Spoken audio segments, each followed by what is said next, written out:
हिंदी के इस महत्वपूर्ण सेशन में आप सभी का स्वागत है। आप सभी सुपर टेट और यूपी टेट के लिए लगातार प्रैक्टिस सेट देख रहे हैं इंस्टीट्यूट पर। और देखिए, सोहन इंस्टीट्यूट के द्वारा आप सभी को सुपर टेट और यूपी टेट की कक्षाएं स्पेशली दी जा रही हैं। इसलिए आप लोग इंस्टीट्यूट के साथ लगातार जुड़े रहें और अपने दोस्तों में भी क्लास को आप सभी ज़रूर शेयर किया करें। आइए आज की क्लास की शुरुआत करेंगे पहले क्वेश्चन के साथ। पहला क्वेश्चन देखिए, आपसे पूछ रहा है कि निम्न में डॉक्टर नगेंद्र का ग्रंथ कौन सा है? 4 ऑप्शन दिए गए हैं। पहले ऑप्शन में दिया है रस मीमांसा, बी में दिया है रस सिद्धांत, सी में दिया है रसज्ञ रंजन और डी में दिया है साहित्य दर्पण। आपको उत्तर करना है कि इनमें से डॉक्टर नगेंद्र का ग्रंथ कौन सा है। देखिए, रस मीमांसा की बात करें तो यह जो है आचार्य रामचंद्र शुक्ल की रचना है। यह जो है रामचंद्र शुक्ल की रचना है।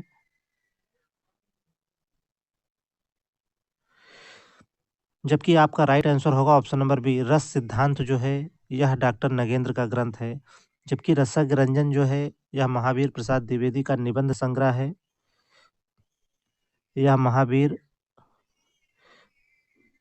प्रसाद द्विवेदी का जो है निबंध संग्रह है। जबकि साहित्य दर्पण देखिए, यह संस्कृत की रचना है और यह आचार्य विश्वनाथ का है। विश्वनाथ की रचना है यह। चलिए, साहित्य दर्पण जो है यह संस्कृत की रचना है और यह आचार्य विश्वनाथ का जो है रचना है। आपसे पूछा था डॉक्टर नगेंद्र का ग्रंथ कौन सा है, तो आपका राइट आंसर होगा ऑप्शन नंबर बी, रस सिद्धांत जो है डॉक्टर नगेंद्र का ग्रंथ है। नेक्स्ट क्वेश्चन के क्रम में आगे बढ़ेंगे। नीलकंठ किस प्रकार का शब्द है? दूसरे प्रश्न के लिए आप लोग उत्तर करेंगे। नीलकंठ किस प्रकार का शब्द है? रूढ़ शब्द है, यौगिक है, योग रूढ़ है या फिर इनमें से कोई नहीं? तो देखिए, नीलकंठ जो है यह योग रूढ़ शब्द है। करेक्ट आंसर होगा ऑप्शन नंबर सी।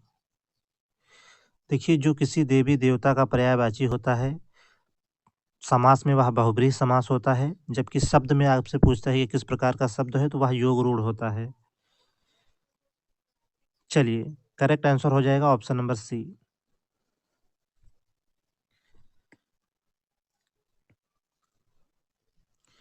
अगला क्वेश्चन देखेंगे। वह हाथ से खाता है, इस वाक्य में कौन सा कारक है? कर्ता कारक, कर्म कारक, करण कारक या फिर इनमें से कोई नहीं? तीसरे प्रश्न के लिए उत्तर करेंगे आप सभी। पूछ रहा है कि वह हाथ से खाता है, इस वाक्य में कौन सा कारक है? देखिए, खाने का जो माध्यम है वह हाथ है और जहाँ माध्यम हो वहाँ करण कारक तृतीया विभक्ति होती है।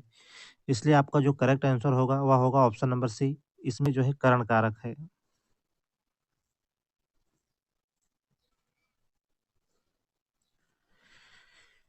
आइए नेक्स्ट क्वेश्चन देखेंगे। कुरु कुरु स्वाहा उपन्यास के लेखक कौन हैं? चलिए, कुरु कुरु स्वाहा उपन्यास के लेखक कौन हैं? ऑप्शन ए में दिया है धर्मवीर भारती, बी ऑप्शन में दिया है राही मासूम रजा, ऑप्शन सी में दिया है मनोहर श्याम जोशी और डी में दिया है इनमें से कोई नहीं। देखिए, धर्मवीर भारती की रचनाएं बहुत पूछी जाती हैं। गुनाहों का देवता और सूरज का सातवां घोड़ा, ये 2 रचनाएं बहुत पूछी जाती हैं धर्मवीर भारती की। तो यह हमारा उत्तर नहीं है। और राही मासूम रजा का देखिए आधा गाँव जो है किसकी रचना है, तो राही मासूम रजा की। जबकि देखिए, कुरु कुरु स्वाहा उपन्यास के लेखक हैं मनोहर श्याम जोशी। ऑप्शन सी जो है राइट आंसर होगा। नेक्स्ट क्वेश्चन देखेंगे। शिवा बावनी के रचनाकार कौन हैं?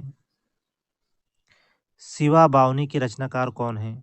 ऑप्शन में दिया है जसवंत सिंह, केशवदास, भूषण और ऑप्शन डी में दिया है पद्माकर। देखिए पद्माकर की रचना है पद्मधरण। पद्मधरण। जबकि देखिए जसवंत सिंह की रचना है भाषाभूषण।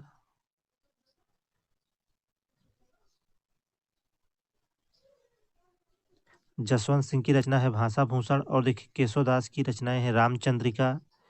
रामचंद्रिका। देखिए बहुत पूछी जाती है यह रामचंद्रिका। रामचंद्रिका हो गया, कवि प्रिया हो गया, रसिक प्रिया हो गया, ये सभी रचनाएं केशवदास की हैं। और शिवा बावनी के रचनाकार देखिए भूषण हैं। और भूषण की देखिए और रचनाएं की बात करें तो शिवराज भूषण हो गया, शिवा बावनी हो गया, ये सभी रचनाएं जो है भूषण की हैं। और देखिए शिवराज भूषण में 105 अलंकार, 100 अर्थालंकार हैं और 5 शब्दालंकार हैं। फिलहाल शिवा बावनी के रचनाकार हैं ऑप्शन नंबर सी भूषण।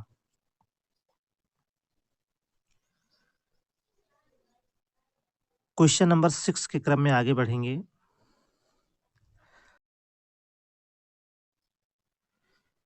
तार सप्तक का प्रकाशन किस वर्ष हुआ? 1930 में, 1940 में, 1935 में या फिर 1943 में? देखिए 4 तार सप्तक आए हैं। पहला तार सप्तक आया 1943 में, दूसरा तार सप्तक आया 1951 में,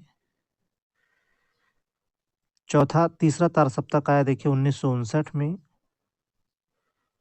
और चौथा तार सप्तक आया 1979 में। देखिए जब आपसे पूछे तार सप्तक का प्रकाशन किस वर्ष हुआ, तो आप जो पहले तार सप्तक का प्रकाशन वर्ष है वही बताएंगे। राइट आंसर होगा ऑप्शन नंबर डी। तार सप्तक का प्रकाशन किस वर्ष हुआ, तो 1943 में। जब आपसे दूसरा तार सप्तक पूछेगा तो प्रश्न में स्पष्ट रूप से दिया होगा कि दूसरे तार सप्तक का प्रकाशन जो है किस वर्ष हुआ, इस प्रकार से आपसे प्रश्न पूछेगा। जबकि इस प्रकार से दिया रहेगा तो आपको पहले तार सप्तक का प्रकाशन वर्ष बताना है। इसके संपादनकर्ता अभी हमने बताया हीरानंद वात्स्यायन अज्ञेय हैं। राइट आंसर होगा option number D. Next question पर चलेंगे। उत्तर दक्षिण में कौन सा समास है? चलिए आप लोगों को बताना है उत्तर दक्षिण में कौन सा समास है। बहुव्रीहि समास है, द्वंद्व समास है, अव्ययी भाव समास है या फिर द्विगु समास है? देखिए चा अर्थे द्वंद्वा से यहाँ देखिए द्वंद्व समास होगा। राइट आंसर होगा option number B.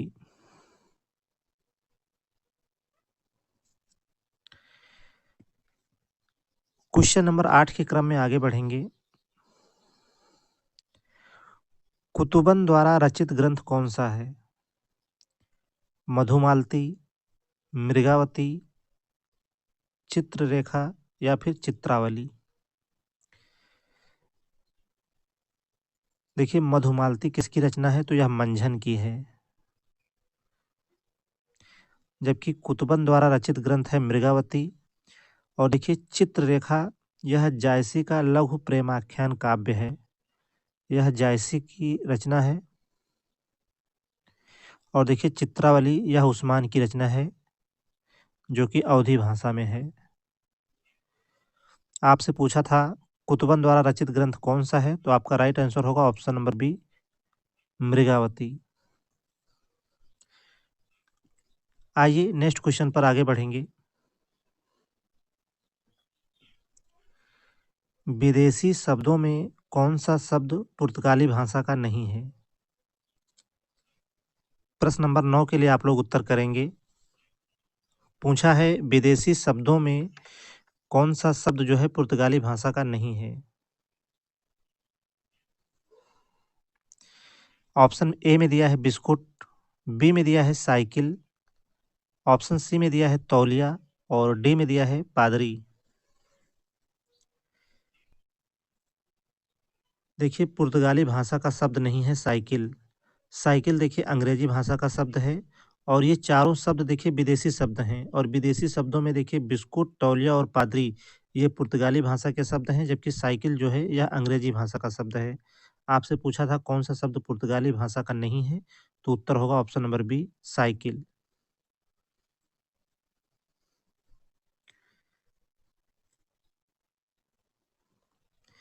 Question number 10 देखेंगे। The modern vernacular literature of Hindustan इतिहास ग्रंथ में क्या स्पष्ट करने का प्रयास किया गया है? अच्छा क्वेश्चन है, आप लोग उत्तर करेंगे। जूनियर सुपर टेट में यह पूछा गया प्रश्न था। The modern vernacular literature of Hindustan इतिहास ग्रंथ में क्या स्पष्ट करने का प्रयास किया गया है? पहले ऑप्शन की बात करें तो दिया है कवियों और लेखकों का काल क्रमानुसार वर्गीकरण करते हुए उनकी प्रवृत्तियों का उल्लेख किया गया है। ऑप्शन बी में दिया है इसमें हिंदू उर्दू के अनेक कवियों का वर्णन है। ऑप्शन सी में दिया है इसमें लगभग 5000 कवियों को स्थान दिया गया है। ऑप्शन डी में दिया है हिंदी साहित्य के इतिहास को 4 कालखंडों में विभक्त किया गया है। चलिए 10वें प्रश्न के लिए उत्तर करेंगे आप सभी। देखिए the modern vernacular literature of Hindustan इतिहास ग्रंथ में क्या स्पष्ट करने का प्रयास किया गया है? तो देखिए कवियों और लेखकों का काल क्रमानुसार वर्गीकरण करते हुए उनकी प्रवृत्तियों का उल्लेख किया गया है। पहला ऑप्शन जो है करेक्ट हो जाएगा। और the modern vernacular literature of Hindustan यह किसका ग्रंथ है? तो यह ग्रंथ है जॉर्ज ग्रियर्सन का। सही उत्तर होगा ऑप्शन नंबर ए।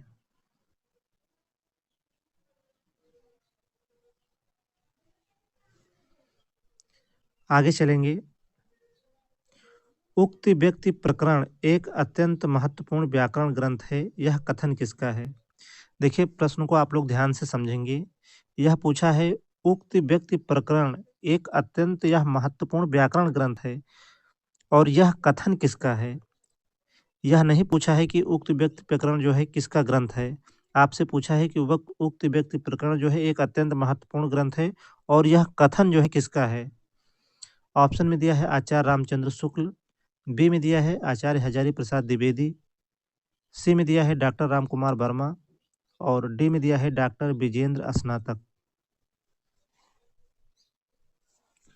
तो देखिए उक्त व्यक्ति प्रकरण एक अत्यंत महत्वपूर्ण व्याकरण ग्रंथ है, यह कथन है आचार्य रामचंद्र शुक्ल का। राइट आंसर हो जाएगा ऑप्शन नंबर ए यहाँ पर। नेक्स्ट क्वेश्चन पर चलेंगे। शुद्धाद्वैतवाद सिद्धांत के समर्थक आचार्य कौन हैं? शुद्धाद्वैतवाद सिद्धांत के समर्थक आचार्य कौन हैं? निम्बार्काचार्य, विष्णु स्वामी, वल्लभाचार्य या फिर मध्वाचार्य? तो देखिए शुद्धाद्वैतवाद सिद्धांत के समर्थक आचार्य हैं वल्लभाचार्य। ऑप्शन सी जो है राइट आंसर होगा।